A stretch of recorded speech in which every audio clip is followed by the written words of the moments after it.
लोकसभा चुनावी समर का आगाज हो चुका है। सभी पार्टियां जनता को लुभाने में जुट गई हैं। बात अगर वर्तमान में देश की सबसे मजबूत पार्टी भारतीय जनता पार्टी की करें तो हमेशा की तरह ही और पार्टियों से एकदम आगे नजर आ रही है। वजह है प्रधानमंत्री मोदी की ताबड़तोड़ रैलियां। पीएम खुद उत्तर से दक्षिण और पूर्व से पश्चिम के वोटरों को साधने में जुट गए हैं। लिहाजा यही वजह है कि इसका असर अब उत्तराखंड में भी देखने को मिल रहा है। उत्तराखंड में भाजपा ने 5 प्रत्याशियों को मैदान में उतार दिया है। बीजेपी ने जहां 3 पुराने चेहरों को रिपीट किया तो वहीं 2 सीटों पर उन्होंने नए चेहरों पर दाव खेला है। बीजेपी के सभी प्रत्याशी चुनावी रण में उतर चुके हैं। इन सभी प्रत्याशियों को अब बीजेपी के शीर्ष नेताओं का साथ मिलेगा। बीजेपी के शीर्ष नेता अपने प्रत्याशियों के लिए चुनावी हुंकार भरेंगे।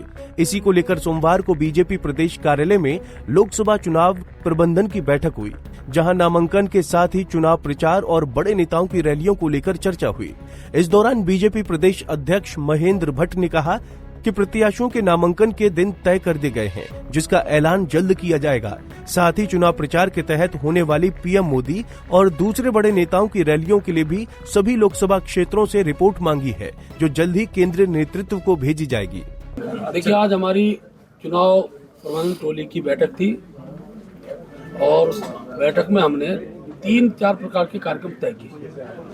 एक तो हमारे संगठनात्मक कार्यक्रम है। 6 अप्रैल को भारतीय जनता पार्टी स्थापना दिवस है, 14 अप्रैल को अम्बेडकर जी की जयंती है और 23 मार्च को माननीय हमारी सरकार के 2 वर्ष का कार्यकाल पूर्ण हो रहा है। उन कार्यक्रम की रचना हम बूथ स्तर तक किस रूप में बनाते हैं, उसकी हमने चर्चा की। सभी प्रत्याशियों की नामांकन तिथि तय हो चुकी है, वो हम कल प्रेस विज्ञप्ति के माध्यम से आप तक पहुँचाएंगे। हमने पूरे लोकसभा से स्थान मांग लिए हैं और किन नेताओं की कहाँ उसमें डिमांड है, वो सूची हम कल राष्ट्रीय नेतृत्व को भेज देंगे। जैसी वो सूची आएगी उसकी भी जानकारी प्रेस मीडिया के माध्यम से। वहीं इस दौरान मुख्यमंत्री पुष्कर सिंह धामी ने कहा कि जो वादे हमने 2022 के विधानसभा चुनाव में जनता से किए थे, वो हमने लगभग पूरे किए हैं। साथ ही उन्होंने कहा कि मोदी जी का उत्तराखंड से लगाव भी किसी से छुपा नहीं है। ऐसे में एक बार फिर जनता तीसरी बार बीजेपी के 5 प्रत्याशियों को जिताकर लोकसभा भेजेगी। उत्तराखंड के आम चुनाव में 2022 में हमारे प्रधानमंत्री आदरणीय नरेंद्र मोदी जी के नेतृत्व में, उनके मार्गदर्शन में हमारे उत्तराखंड के अंदर एक इतिहास बनाया, एक मिथक तोड़ा, एक परिपाटी बदली और सरकार में हमको लेकर आए। और जो भी हमने संकल्प उत्तराखंड की जनता के समक्ष रखे थे, उन सभी संकल्पों को हम आगे बढ़े हैं।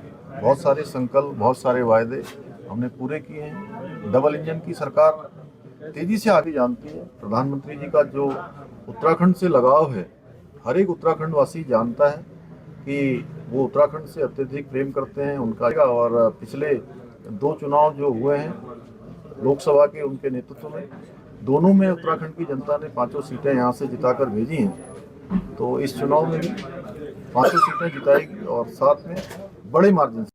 यानी कि साफ है कि पीएम मोदी उत्तराखंड के बीजेपी प्रत्याशियों के लिए चुनावी हुंकार भरेंगे, जिसमें वो अपने प्रत्याशियों को जिताने के लिए पूरी ताकत झोंकेंगे। पीएम मोदी का उत्तराखंड से लगाव किसी से छुपा नहीं है। वो अक्सर उत्तराखंड में मंदिरों के दर्शन करने आते रहते हैं। ऐसे में जनता का आशीर्वाद उनको मिल सकता है। साथ ही उत्तराखंड में मोदी की गारंटी भी कारगर साबित हो सकती है। पंजाब केसरी टीवी के लिए देहरादून से आशीष रमोला की रिपोर्ट। हमसे जुड़े रहने के लिए हमारे YouTube चैनल को सब्सक्राइब करें और नई वीडियो की नोटिफिकेशन के लिए बेल आइकॉन को दबाएं। अगर आप ये वीडियो Facebook पर देख रहे हैं तो लाइक जरूर करें और ज्यादा से ज्यादा शेयर करें। धन्यवाद।